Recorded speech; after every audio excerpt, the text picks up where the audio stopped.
ટ્રમ્પે જાહેરમાં મીડિયા સમક્ષ હમણાં 39મી વાર દાવો કર્યો કે ઈરાન સાથે શાંતિ સમજૂતી થઈ ગઈ છે કે હવે અમે ઈરાન પર કોઈ મોટો હુમલો કરવાના નથી કેમ કે ડીલ થઈ રહી છે અને આ જે ડીલ થઈ રહી છે એમાં એમણે નામ પણ લખ્યા કે આ બધા દેશોના કારણે આ ડીલ થઈ રહી છે।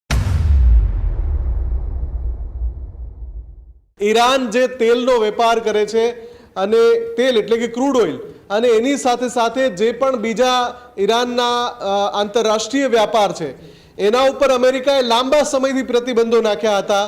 હવે આ ડ્રાફ્ટમાં એ વાત સામે આવી છે કે તમામ પ્રતિબંધો હટાવવા માટે અમેરિકા તૈયાર થઈ ગયું છે। ઈરાનની ફ્રીઝ સંપત્તિ છે અલગ અલગ મિડલ ઈસ્ટના દેશોમાં।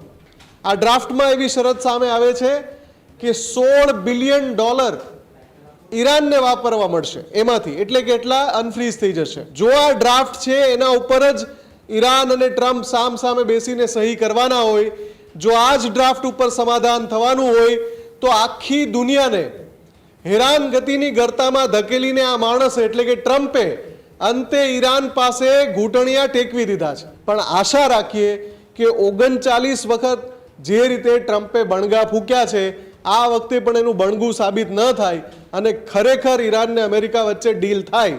કેમ કે તમારા જે પણ સ્વાર્થ હોય એમાં અમેરિકાનો જે સ્વાર્થ હોય કે ઈરાનનો જે પણ સ્વાર્થ હોય, આખી દુનિયા એના માટે ક્યાં સુધી ભોગવે, ક્યાં સુધી હેરાન પરેશાન થાય, ક્યાં સુધી અર્થતંત્રની વાટ લાગે।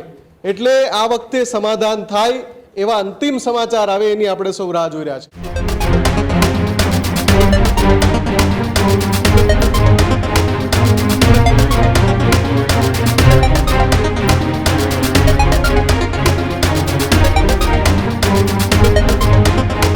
યુદ્ધની વચ્ચે બાખડતા અંતે ઈરાન અમેરિકા વચ્ચે થઈ ડીલ। ઈરાનની મેહર ન્યૂઝ એજન્સીએ પણ ડીલ થયા હોવાનો છે તો દાવો કર્યો। ડીલ મુજબ હોર્મુઝ સ્ટ્રેટ ખોલવા અંતે ઈરાન તૈયાર થયું છે, ત્યારે અમેરિકન નેવીના પણ હોર્મુઝ આગળનું બ્લોકેડ છે તે હટાવશે। ઈરાન પરના પ્રતિબંધો હટાવવા પણ અમેરિકાએ તૈયારી દર્શાવી છે, તો સામે ઈરાને $16 બિલિયન ફંડ છે તે પણ વાપરવા મળશે તેવી વાત પણ આ ડીલને લઈ સામે આવી રહી છે। ઈરાન આસપાસથી અમેરિકન સેનાને પણ હટાવી લેવામાં આવશે। ઈરાનને પહેલી વાર ડીલ થઈ રહી હોવાની વાત એ સ્વીકારી છે અને મોટા ભાગના મુદ્દા અમેરિકાએ સ્વીકારી લીધા હોવાની વાત પણ ઈરાન દ્વારા કરવામાં આવી છે। અનેક વખત ટેબલ ઉપર આવી વાતચીત, ત્યારબાદ ફરી હુમલો, ફરી કોઈ વાતચીતને લઈ ટેબલ ઉપર આવવાની વાતચીત અને અંતે હવે ક્યાંક ડીલ થઈ હોય તેવા સમાચાર સામે આવી રહ્યા છે।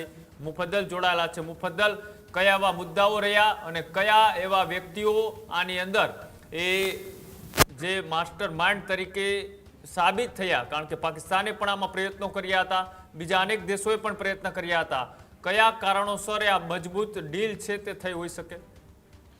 સૌથી પહેલા તો કૃણાલ, જ્યારે ટ્રમ્પ અને ઈરાનના મોસ્તબા ખામનેઈ અથવા તો એના પ્રતિનિધિ સામ સામે બેસીને આ ડીલ ઉપર સહી કરે ત્યારે જ ડીલ થઈ એવું માનવા યોગ્ય ગણાશે। કેમ કે આજે જે કહેવાલ છે કે ટ્રમ્પે જાહેરમાં મીડિયા સમક્ષ હમણાં 39મી વાર દાવો કર્યો કે ઈરાન સાથે શાંતિ સમજૂતી થઈ ગઈ છે। 39 વાર દાવો એમણે પહેલાં જ્યારે 40 દિવસનું યુદ્ધ થયું એ પછી સીઝ ફાયરની જાહેરાત થઈ અને જે 2.5 મહિનાનો સમયગાળો વીત્યો એ દરમિયાન અલગ અલગ સમયે અલગ અલગ સંજોગોમાં દાવા કર્યા કે ઈરાન સાથે અંતિમ સમાધાન થઈ ગયું છે, પણ પછી પાછળથી આપણે જોયું કે એવું કશું જ ન થયું। આ વખતે ફરી એકવાર મધરાત્રે એમણે યુટર્ન માર્યો કે હવે અમે ઈરાન પર કોઈ મોટો હુમલો કરવાના નથી કેમ કે ડીલ થઈ રહી છે અને આ જે ડીલ થઈ રહી છે એમાં એમણે નામ પણ લખ્યા કે આ બધા દેશોના કારણે આ ડીલ થઈ રહી છે। એમાં ઇઝરાયલનું નામ લખ્યું, સાઉદી અરેબિયા લખ્યું, યુએઈ, બહેરીન, કતર, કુવૈત, આ બધા જ દેશોના નામ લખ્યા અને કહ્યું કે આ બધા દેશોના પ્રયાસોથી અંતે ઈરાન સમાધાન માટે તૈયાર થઈ ગયું છે। પણ જે ડ્રાફ્ટ અત્યારે સામે આવ્યો છે લેટેસ્ટ, જે ઈરાનની મેહર ન્યૂઝ એજન્સી છે એણે પણ પબ્લિશ કર્યો છે કે આ ડ્રાફ્ટની અંદર કઈ કઈ શરતો છે। જ્યારે એ શરતોને આપણે ધ્યાનથી જોઈએ તો કૃણાલ એ વાત નિશ્ચિત છે કે ઈરાન સામે ટ્રમ્પ ઘૂંટણીએ પડી ગયા છે. જો આ ડ્રાફ્ટ છે એના ઉપર જ ઈરાન અને ટ્રમ્પ સામ બેસીને સહી કરવાના હોય, જો આ જ ડ્રાફ્ટ ઉપર સમાધાન થવાનું હોય તો આખી દુનિયાને હેરાનગતિની ગર્તામાં ધકેલીને આ માણસ એટલે કે ટ્રમ્પે અંતે ઈરાન પાસે ઘૂંટણિયા ટેકવી દીધા છે એવું 100% સાબિત થાય. કેવી રીતે? સૌથી પહેલાં તો ઈરાન જે તેલનો વેપાર કરે છે અને તેલ એટલે કે ક્રૂડ ઓઇલ અને એની સાથે સાથે જે પણ બીજા ઈરાનના આંતરરાષ્ટ્રીય વ્યાપાર છે એના ઉપર અમેરિકાએ લાંબા સમયથી પ્રતિબંધો નાખ્યા હતા. હવે આ ડ્રાફ્ટમાં એ વાત સામે આવી છે કે તમામ પ્રતિબંધો હટાવવા માટે અમેરિકા તૈયાર થઈ ગયું છે. ઈરાનની ફ્રીઝ સંપત્તિ છે અલગ અલગ મિડલ ઇસ્ટના દેશોમાં.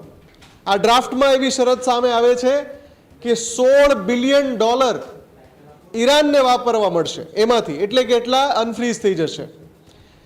આ સિવાય અમેરિકન નેવીએ જે બ્લોકેડ કર્યું છે ગલ્ફ ઓફ ઓમાનમાં, જેથી હોર્મુઝમાંથી પસાર થતું જહાજ આગળ ન વધી શકે, એ બ્લોકેડ પણ અમેરિકન નેવી હટાવી લેશે.